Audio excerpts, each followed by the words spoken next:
know and produce for beyond the Ugandan market. And for you who's in the diaspora, know and produce beyond the diaspora market. Yes.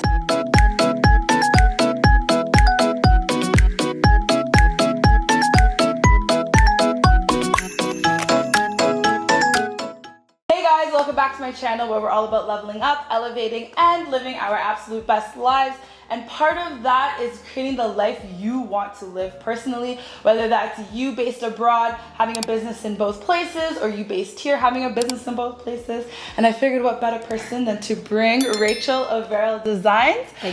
So we'd met 2 years ago, 3 years ago. Yeah, 3. About 3. Right Pre-pandemic. Yeah. Pre-pandemic. You were doing a really dope business at the time. Yeah. If you could tell us a little bit about Veryldesigns and then what you were doing before. Yeah, so Veryldesigns is African print inspired. We do Bitenjis from Kampala. It's something which I came up because I was just so tired of hearing people when they think of Ankara, which is what the Western world thinks is West African, and I was like, no, we also have our own Bitenjis back home. These are all actually produced or sourced either within Uganda or Kenya, Tanzania and Congo. So that's what Veryldesigns, but we will talk about that a bit more. Yeah. How we met, I was actually starting out my journey with my other company. It was an events company that was a magic mirror photo booth. It went really well, and then lockdown happened. Lockdown and no events. And I was just like, you know what, let's ban that on the side, because also me, I was in the UK at that point, and I decided, you know what, let's just launch Veryldesigns.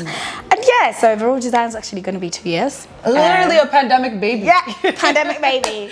June 2020. So yeah, that's amazing. That's it. Yeah. All right, so if you could walk us through how it's been, especially in the pandemic, and sourcing things from here, not having been able to have access here. How was that in the beginning? So I think I always want to make the disclaimer to people, because there's so many misconceptions that I'm trying to break down.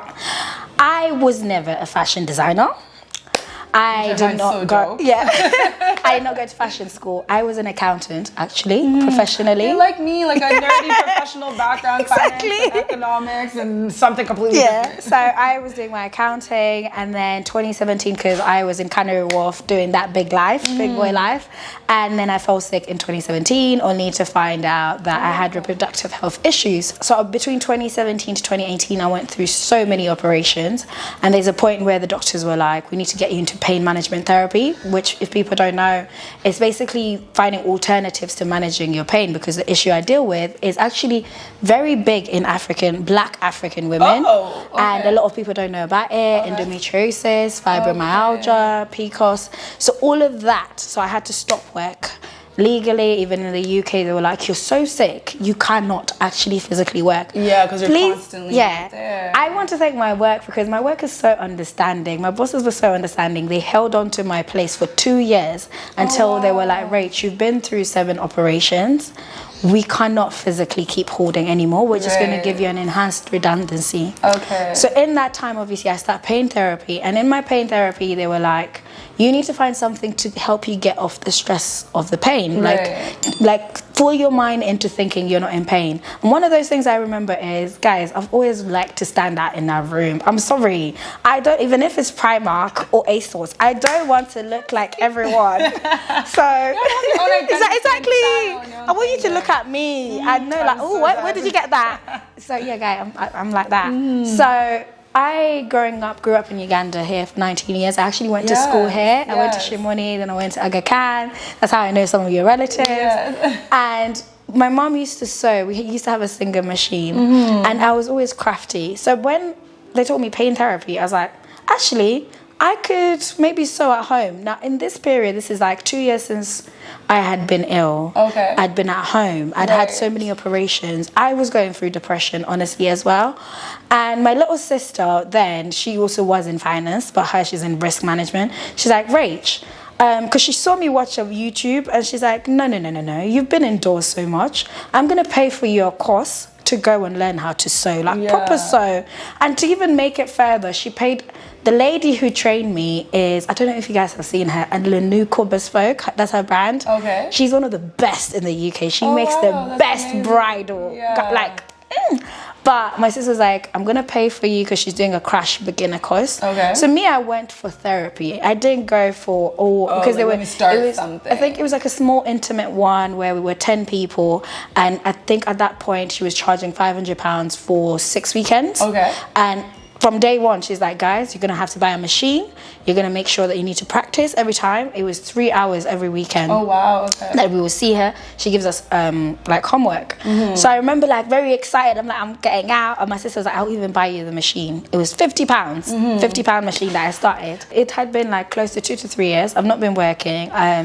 Obviously I've been made redundant, but I'm still waiting on my redundancy to come in. So guys, I was leaving off, I think at this point, £200 a month from leaving off some good money. Yeah. So I didn't have anything, and I was obviously going through my health things. Right. So for me, I always say, because people even assume Veryle is my name. Actually, Veryldesigns, the name, is a play on my little sister's name, because that's the person who started this entire pushing me out of my depression, pushing me out to go learn and sew. That's beautiful. And because Alan Bemi, who's the owner of Alanuka Bespoke, was like, from day one, guys, you're gonna need to sew. Whatever the reason it is that you've come here to do my course for, you're gonna need to practice and actually know how to exactly. use the And she listen, basics of how to put the bobbin, the pin, whatever. That's how it was. Yeah. And I finished the course, and for me, I was like, it was helping me.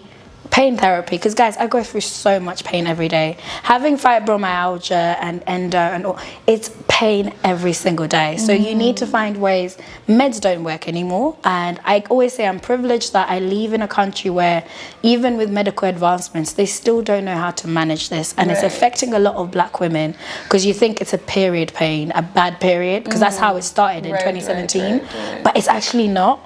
So anyway, I started to sew at home. Course is done after 6 weeks. It's summertime. I'm starting to sew my own random stuff. Fun fact, Veryldesigns was meant to be a swimwear line. Oh, nice. Which we also do. Yeah, that's coming. But print doesn't really stretch. So I was like, let me just change to doing outfits for myself. I started doing outfits for myself. My friends are asking. Then my sister's asking. Then friends of friends are asking. So I was like, okay, fine. Then I fell sick again, because we did a shoot. My sister's a photographer. We did our first ever shoot to try and launch Veryldesigns. This was early 2019. I fell sick again, and I needed more operations. So again, ban it again, come home, get better, and then that's when you sew me with the magic mirror. Yes, the magic mirror, which is really dope. Because I used part of my redundancy money to get the machines, and also put the other side with, okay, we'll do Veryldesigns when we get back to London. So we go back to London, lockdown happens. What people don't know is, because I'm so sickly, we fell in that group where I remember I was meant to have my next operation 5th of February 2020, and we landed back to London 2nd of February. And literally the minute we landed, me and my mum were like, you're not allowed to go anywhere. You're meant to shield. You're not seeing no one. So I was stuck indoors from that day for nearly a year.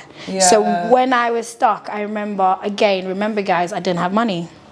But I have my skills. We have what we already shot earlier. And I remember even paying for my website fees. I was dilly-dallying, and then there was a promotion of 50% off.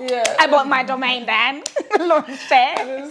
It's so funny, like, because when I see people see where we're at now, and they're like, oh my God, and I'm like, guys, you didn't see the back end of it. So I launched it, and guys, I hated pictures. If you knew me pre-Veryldesigns, you know I hate a picture. I hate being, like, I like being at the back, because we used to pay models and everything, but we're now in a pandemic. We can't shoot. There's strict rules in the UK. It's 2020. So my sister, because like I said, she's a photographer, she's like, Rachel, I'm going to teach you. We were on FaceTime. She's like, stand here, look like this, look like that. And I'm like, So slowly I also became serious about my content creation. So when I launched in June. Fun fact is, when we launched, I had no sales for the first 2 months, because you think you launch websites. No, a lot of people have that assumption. And you actually have to market now. And I was like, okay. No, and the funny thing is also, there was people visiting the website. But even people don't tell you that, okay, there's 5 people visit, that's not 5 sales. Within that, there's a lot. So I remember the first 1 month we had like close to 15,000 visitors, and I was just like, but why are we not making sales? Now this is where I always say putting pride aside and learning my lessons, even when I was in my corporate career, being the only black woman in my company in accounts, I learned to just put my ego aside. So I had known a friend I went to uni with. At this point she was working as marketeer in Asana, which is in America, the scheduling platform. So I called her up, I was like, baby girl, I'm not understanding what's happening, because I've launched the staff, I have to pay website fees every month. And she's like, but Rach, you're not actually showing up for your brand. You're putting things out there, you're putting these cute pictures that you guys have shot, but what is your brand? Who are you speaking to? Do you even go online to relate to your client? Who's your client? Target market. Exactly. What's your marketing plan? I'm like, what? So I remember we had, and she lives in America. At that point she was in San Francisco. I'm in London. It was 4 a.m. in the morning. We had a talk from 4 a.m. till 7 a.m. in the morning, breaking everything down. She's like, maybe you need to break this down. You're asking, your average price currently is £50. That's someone who's having to pay £70 in this whole pandemic. Break down so that someone can trust your brand. Break down with little price. That's how we came up with the jewelry, the little accessory section. So that, so that people could review us first, trust us, and then buy the bigger brand. So that's literally a little bit of a trajectory of Veryldesigns. But it gets better, obviously, because you're going to ask me more questions. So yeah, I could cry. Well, speaking of which, okay, so you explained how long you've been in business. And then what point did you realize this was full time for you? Because of course, like, you had gotten sick, you were using some of the money to be able to launch this. What point were you like, okay, I'm comfortably here? I think that was towards October 2020 when I had that talk with my girl, my sister, and I also had that inner talk within myself of Rachel actually not showing up. You're so used to paying the models, and right now you can't pay models. Even if you did pay them, they won't produce the shoot because we need a whole production crew. And that's when I started, you know what, PR. Do we send out, do we reach out to brands, that people that we need to, because people were indoors, so we wanted relatable content. So I started literally emailing or DMing people that I knew suited my brand, suited where I needed to go. I'm like, this is Veryldesigns, this is the budget we have. Some of them were willing to take gifting, some of them were like, this is my price. And I remember some of them, I was like, you know what, currently, we don't have that budget. We're still new, but I will come back because I respect your content. And I think that's the main thing I need people to understand. Respect creators, respect brands, respect how much work is being put in. So I remember being like, it's cool, my budget is this budget. And fun fact is, we then started getting the people that people now resonate to. Oh, that's Veryldesigns. Like the girls you see, the men you see. Because some of these were organic and also nurturing those relationships. But in the background, as I was nurturing, I was also gifting. So PR giftings where I was giving out my clothes. This is my money I've put in. And I am giving, like, it hurt me, but I was like, but it's part of business. Even like, I remember watching an interview, House of CB, and she literally was explaining, I didn't have a budget to be giving people money, but I would pay them in kind. So if it was 3 outfits worth, I'd have to cough that up, but it made sense. And it ended up working for her I think she even said to a certain point where she was considered huge, it was still paying in kind, and people respected her enough to be like, no, I love just the outfits, it's okay. And I think for me that's one thing. And also, as much as like I said, humility, I was able to surround myself with people who could tell me the truth. You're Rachel, maybe you need to adjust this, or Rachel, you know that thing that you posted is not. So, and then also I learned how to get comfortable behind the camera. Not just posting on our feed, but like creating TikToks, creating my stories. And one thing I said was, I don't ever want to not be myself. So that's why when you go in Veryldesigns, we've created a family. We actually call it Veryl Fam. It's like ride or die, where they know Rachel's not going to stand for this. They're going to see because people see the beautiful clothes, people see the fashion weeks, but they don't see the everyday pain I go through. Yeah. 3 weeks ago, I've been really battling with my health, and I've only just got back, and we're now back to schedule. I remember you telling me. So for me, I was able to surround myself with people who believed in the brand. I was able to respect people's crafts as well. The ones I could pay, I could pay. I remember there's a Ugandan girl that I wanted so badly. And I remember at that point, she was like, my budget for my feed post is £600. If you want me to create the edits that I do for Reels, it's 1,000. I was like, honey, I don't really have that budget. But what I can do, if you're fine with it, I can send you some of our pieces. What's your sizing? And she was happy with that. And it's funny because she's, till this day, still using them. We never agreed on you should shout me out. Yes, it was just test out. Because for me, when I was reaching out to some of these people, it was, please believe in my brand. Test me out. Let me know. Review me. And when we do have the budget, or if you want, we work together. And that's how we started to build the portfolio of the brand ambassadors we have. One of the famous ones that everyone asks me is a TikTok girl that is so famous in America. And she's in our new campaign. And everyone's like, how did you get her? And I was like, I remember it was a DM. So on my For You page. And I was like, girl, I love your stuff, but this is where I'm at. And she's like, girl, I believe in your brand. Send me whatever you want. That's beautiful. And for me also, that's where, now that I've got to where I am, with the stages now we've got to, because what people have to remember, 2020, we were growing. I started taking my content serious October 2020.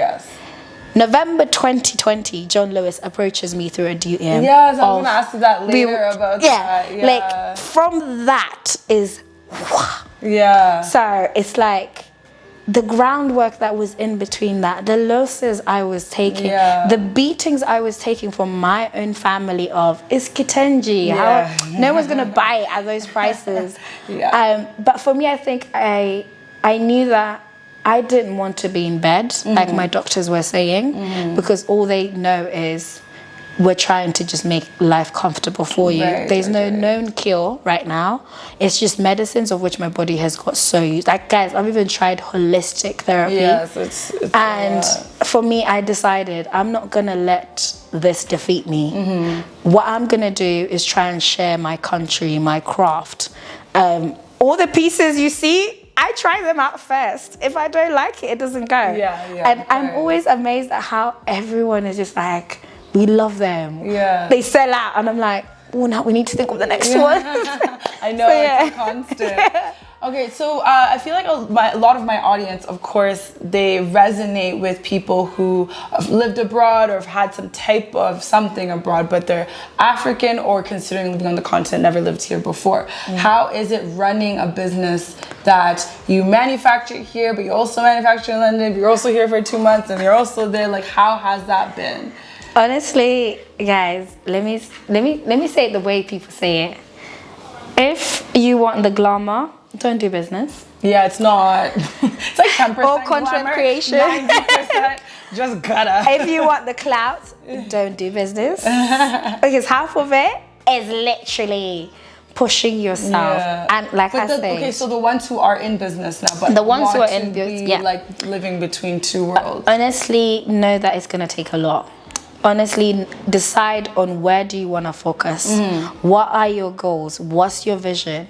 I always say Veryldesigns has got to a point where we now have investors. I could sell. I could literally sell and exit. But I, from the beginning, said it's a legacy brand. It's a brand that's talking about Uganda. It's a brand that's exploring my culture. Even the names of the clothes that we make, some pieces, they Uganda, like, say my name, pronounce it correctly. The collection names, like even when we got into Bella Niger, they had to enunciate it the correct way. Because for me, it's a piece of home. Of course. And then even when we shoot, because now we shoot quite a few campaigns. We do Uganda, we do London, we do New York, because we now have a New York side. Oh, nice. I know. It's grown so much.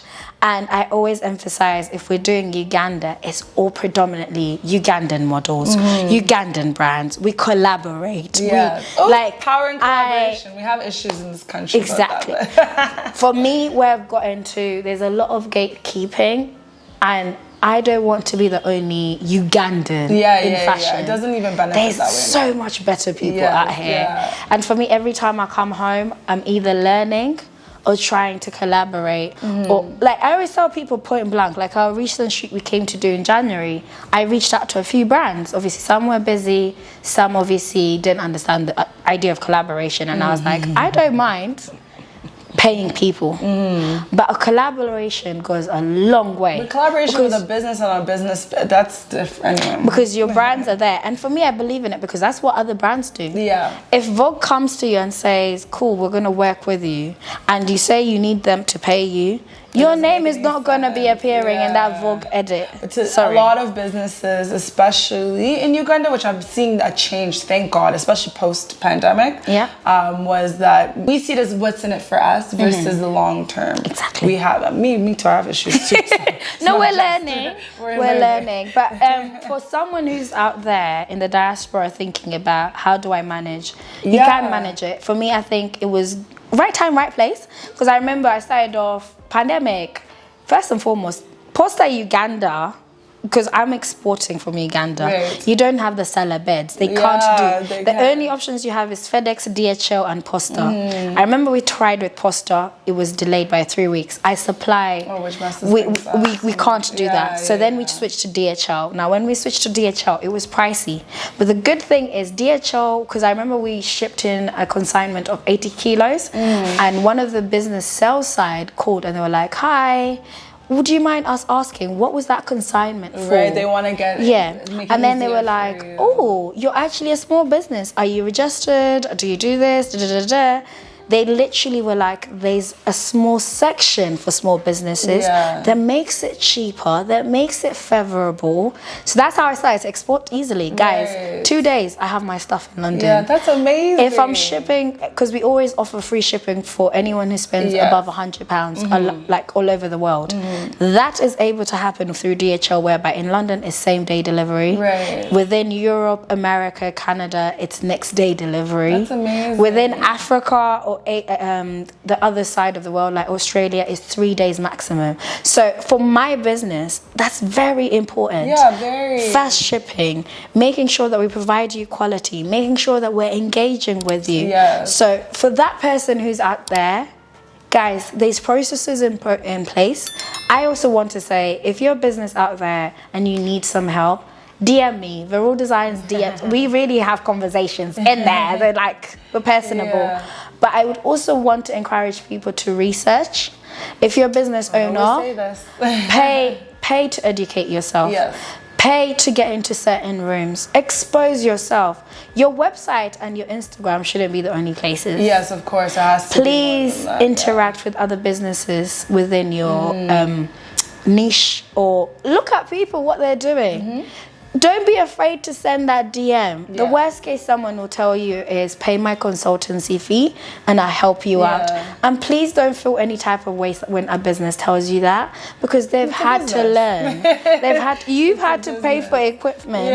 So when someone is telling you what is that, it's like, we need as Africans to get out of that mentality of I want free information, or I'm entitled to. It's entitled to. It's the entitled for sure. Exactly, because like I've given the background to my story. There's a lot of downs I've been through, a lot of no's, but the yeses. Yes, they've been amazing. That's amazing. So you mentioned that John Lewis had reached out to you. John Lewis, I'm guessing, because I also didn't know, I'm not from the UK. It's a department store, Yes, so it's like a Selfridges. So Selfridges is similar, but Selfridges is more luxury. John Lewis is still luxury. But John Lewis is how you could call the biggest high street fashion brand. It's British owned. It's close to 100. It's like British pride. Like you being in John Lewis is the pre-step to you going into Selfridges, to you going into Harrods. Maybe it's like the Bay for us again. So it's really big British, big on British, and they were doing a small business literally bring in small businesses, especially black-owned businesses. Right. So they okay. found me online and they reached out to Now, me. this was pre or post London Fashion Week? This is pre. Okay. So this is how it all like goes. Right. So it starts off with a DM of, we would love to have some of your stuff in John Lewis for. It was one store I remember that they called out, but that was November time. Okay. Literally, we manufacture everything. I remember we spent close to 10,000 because they were like, we need volume. This is, if you saw this store, it had 5 floors. It's Christmas time that we're going in. Oh, wow. So they were like, you'd rather sell out than not have stock. Yeah. So we needed stock. So I put in 10 grand. We buy this stuff, we manufacture it, we ship it through. Obviously DHL, because I have business DHL, it has that ability to do net 30 or net. For anyone who doesn't know net 30, you pay 30 days after they deliver. Right. So the things arrive. Please tell me how London goes into a second lockdown a week before. Oh my God. A week before. I've spent £10,000. Yeah. And I'm like, okay, what are we doing here? Yeah. So we have to go back again to the thinking board. And I won't lie, guys, I nearly was like, I'm done. I'm really done. So my friends and the brand ambassadors we have, they're like, no, Rachel, send the stuff. We're now going to create content. We're going back online. We're going to TikTok. We're going to Instagram. We start creating. And then we slowly start to shift. Now, John Lewis comes back again in February. And that's around the time when Clubhouse had started as well. Because I had early access. Oh my God, we were locked up, We were locked up. So it was early access. So I got into Clubhouse. I joined. And I start talking about my brand.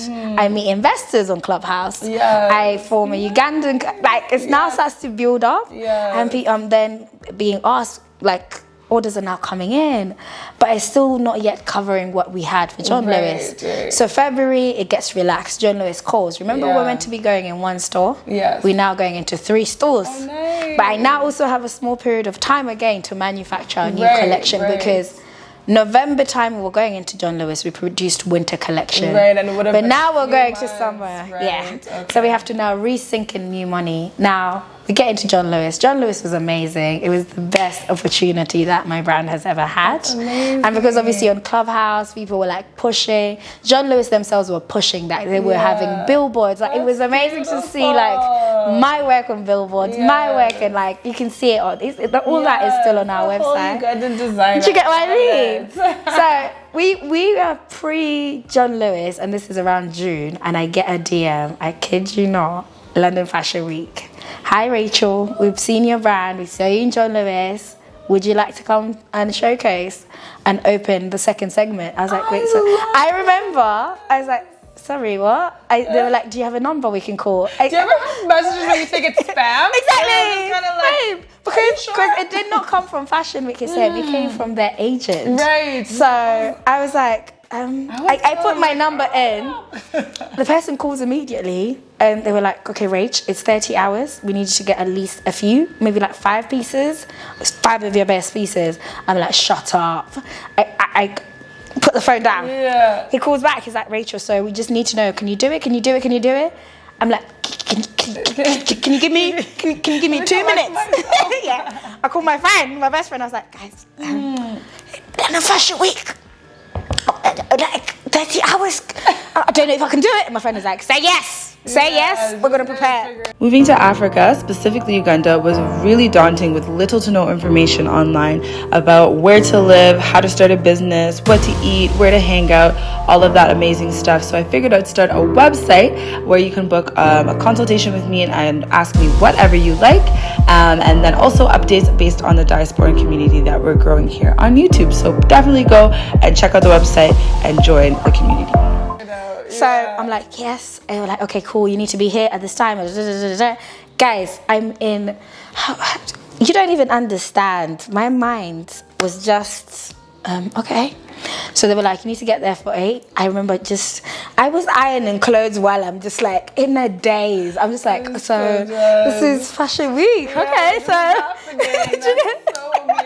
And they were like, oh, you can come with your family or friends. We're giving you 10 tickets because obviously it's exclusive.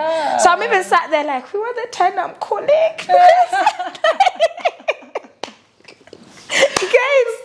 So we get to Fashion Week. I remember getting there so early. I remember like the whole process. Then they're like model fitting. Like you're seeing all these gorgeous, they're seeing setting. I'm just sat there like. Energy. I don't know. So anyway, then they do the run through. And this is when it starts to clock in, because I was opening the second section because it started at 1 o'clock and then that was the first set of designers and then the second segment was at 3. So I was opening the second segment. Not even like, okay, give me some time to be like the third. Opening. And then they were like, what song would you like to play? At that point, there was Weekend by Eddie Kenzo. I was like, okay, let's throw that one in because we don't know what we're doing. UG through and through. So I remember we get to, my friends are obviously there. Obviously, there's a point in Fashion Week where they tell you the designer needs to come out with after the girls have showcased. So I'm like, do I really need to? They were like, yes, you do.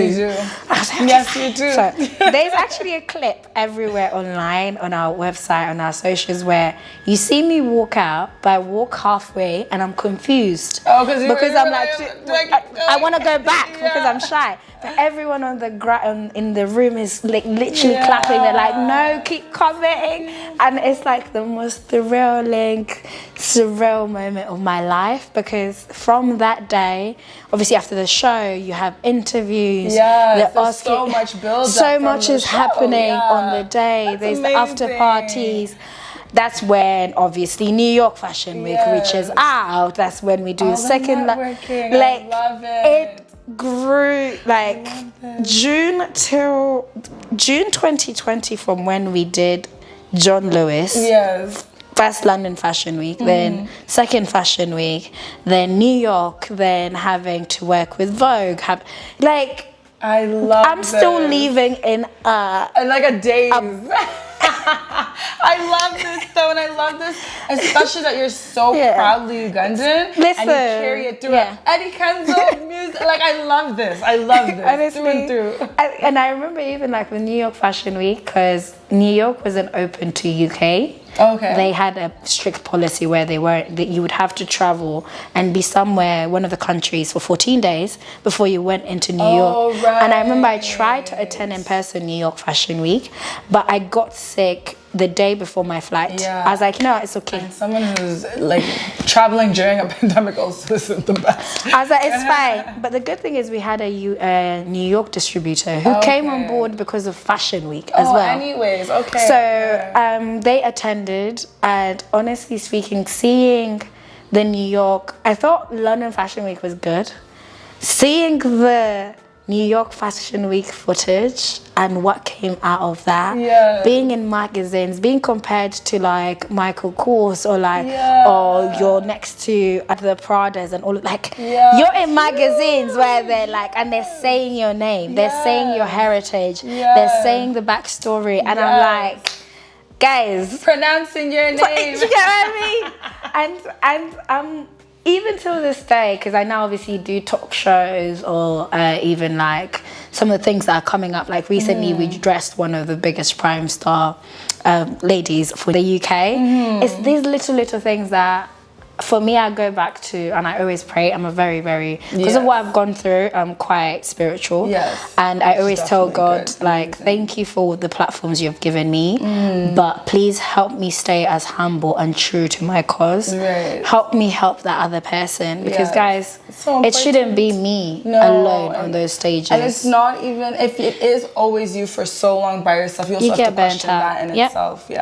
And right now, for anyone who's actually seeing this, obviously, because I love your channel for helping debunk the myth. Because I think people in the diaspora think it's it's gonna be challenging coming back home, but forever. It's gonna be worth it. It's gonna be worth it. Definitely never regret. And you need to keep those networks. You need to also dumb down on your expectations. That too. Be realistic. That's what I was gonna say next. Be more realistic. I go downtown to source. We sit down and I speak Luganda to source material and be like, no, madam, no.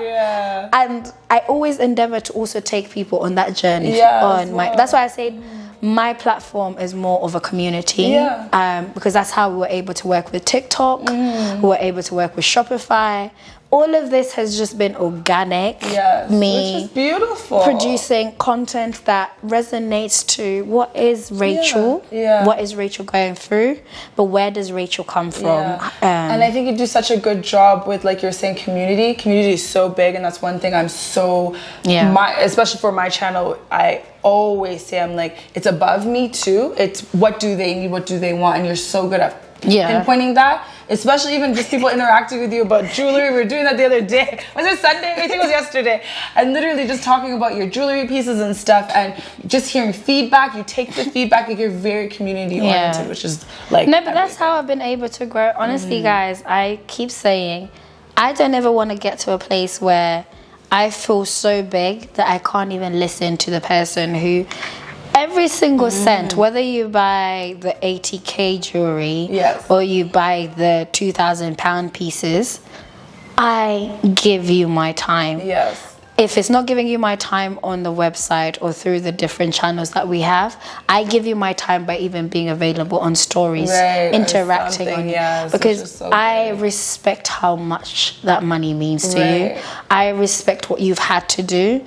But above all else, I respect my brand. I am beyond my brand. Yes. My brand is my community. Yes. I want to teach people my culture. Even that's why the Kikoyi pieces will always... If anything, the Kikoyi pieces are the one thing that has blown up Veryldesigns. It's about my culture. Same as these new ones, which is me trying to modernize. This is me modernizing the Gomesi because... because it needed modernizing. Everyone I think knows from my vlogs, I'm always in everything but African Gomesi, but yes. So, and also for me, I think the vision was always, I want to make African fashion print very cool. Go to the party, go to your Kwanjula, go look very much different and stand out in your own style. So for people, one last thing I can say, a piece of advice, something for them to take away, especially if they're in the fashion industry in Africa / the UK. Guys, be willing to learn. Be humble enough to know and take criticism. That's how you grow. Collaborate, please. Collaborate. Great pieces of advice. Please create with other creators. Because like even right now, us having this conversation is a collaboration. Sometimes also, if it means you have to pay people, pay them their way. Guys, just because you're big in Uganda, it does not mean you're big anywhere else. Because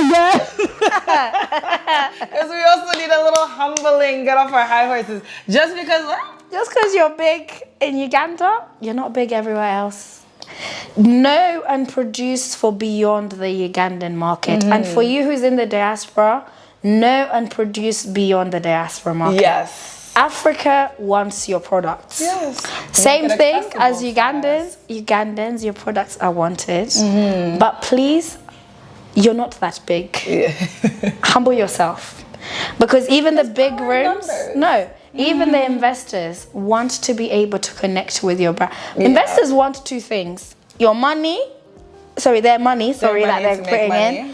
And then, are you then gonna be the brand that doesn't have dodginess in between? These things of you constantly saying you're bigger than everyone and calling out everyone, guys, please, you're tarnishing your brand by doing that. So guys, be humble, collaborate, and be yourself. Enjoy what you're doing. Honestly, me, I'm sickly, but every day I breathe Veryldesigns. I'll be in my bed sick and I'm like, hi guys, so we're dying here, but what do you want? What do you want? I love that. All right, so where can the people find you, your beautiful community, if you could let them know all your ats and different places? So I know you're going to tag. So it's Veryldesigns on majority of all channels, whether it's TikTok, Instagram, Pinterest.